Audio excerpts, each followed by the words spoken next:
As a leader আমাদেরকে প্রায়ই অনেক গুরুত্বপূর্ণ ডিসিশন মেক করতে হয়।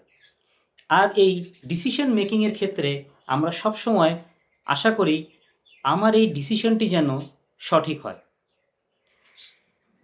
ডিসিশন মেকিংয়ের পূর্বে আমরা যদি সিম্পল একটি কনসেপ্টকে বিবেচনা করি, তাহলে আমাদের ডিসিশন মেকিং সাকসেসফুল হওয়ার সম্ভাবনা অনেকাংশে বেড়ে যায়। আর এই কনসেপ্টটির নাম হচ্ছে সারভাইভারশিপ বায়াস। চলুন একটি ছোট গল্পের মাধ্যমে এই কনসেপ্টটি বুঝে নেওয়া যাক। সময়টি ছিল দ্বিতীয় বিশ্বযুদ্ধের সময়, যখন জার্মানি এবং আমেরিকার মধ্যে তুমুল যুদ্ধ চলছে। জার্মানির বিমান বাহিনী ক্রমাগত তাদের যুদ্ধ বিমান দিয়ে আমেরিকাতে গোলাবর্ষণ করছে, আমেরিকার বিমান বাহিনী তাদের যুদ্ধ বিমান দিয়ে ক্রমাগত জার্মানির ভিতর গোলাবর্ষণ করছে।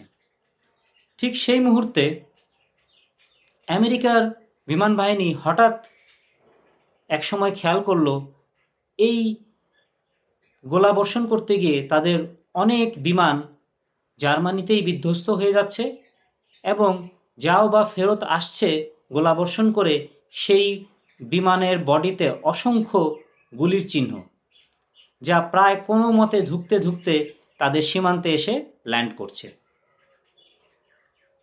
তো আমেরিকার বিমান বাহিনীর কর্মকর্তারা খুব চিন্তায় পড়ে গেলেন যে এভাবে যদি চলতে থাকে একসময় তাদের বিমান বহরে আর কোনো যুদ্ধ বিমান থাকবে না। সবচেয়ে ভয়ের জিনিস হচ্ছে তাদের কোনো দক্ষ পাইলটও থাকবে না। তখন তারা একদল বিজ্ঞানীকে ডেকে পাঠালেন যে তাদের এই বিমানের সারভাইভার রেট কিভাবে বাড়ানো যায়। বিজ্ঞানীরা আসলেন এবং তাদের যুদ্ধক্ষেত্র থেকে বেঁচে ফেরা যে বিমানগুলো আছে তা পরীক্ষা করে দেখলেন বিমানের বডিতে এবং পাখায় অসংখ্য বুলেটের চিহ্ন। তখন তারা সমাধান দিলেন যেই সমস্ত জায়গায় গুলি লেগেছে এই জায়গাগুলো হচ্ছে ভালনারেবল পয়েন্ট। এই পয়েন্টগুলো এক্সট্রা আর্মার বা বর্ম দিয়ে ঢেকে দিতে হবে, তাহলে বিমানের সারভাইভার রেট অনেকটা বেড়ে যাবে।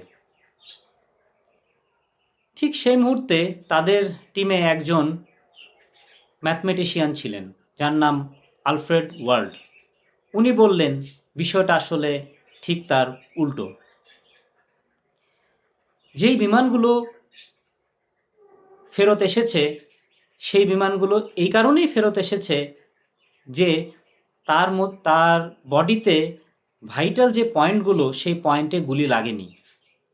আর যেই বিমানগুলো শত্রু এলাকায় বিধ্বস্ত হয়েছে সেগুলো সেই কারণেই আর আসতে পারে নাই, কারণ তার যে ভাইটাল পয়েন্ট সেই ভাইটাল পয়েন্টে গুলি লাগার কারণে বিমানগুলো আর উঠতে পারেনি। উনি অ্যানালাইসিস করে বললেন বেঁচে আসা বিমানগুলোর যেই জায়গায় গুলি লেগেছে ওই জায়গাগুলো আসলে ভাইটাল পয়েন্ট নয়।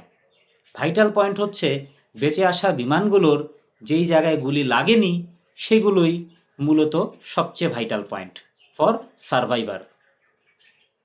এবং পরবর্তীতে আবার অ্যানালাইসিস করে দেখা গেল যে ফেরত আসা বিমানগুলোর মূল 3টা জায়গায় গুলির দাগ ছিল না। 1, ককপিট যেখানে পাইলট থাকেন, 2 ইঞ্জিন এবং 3 হচ্ছে যুদ্ধবিমানের লেজ বা টেল।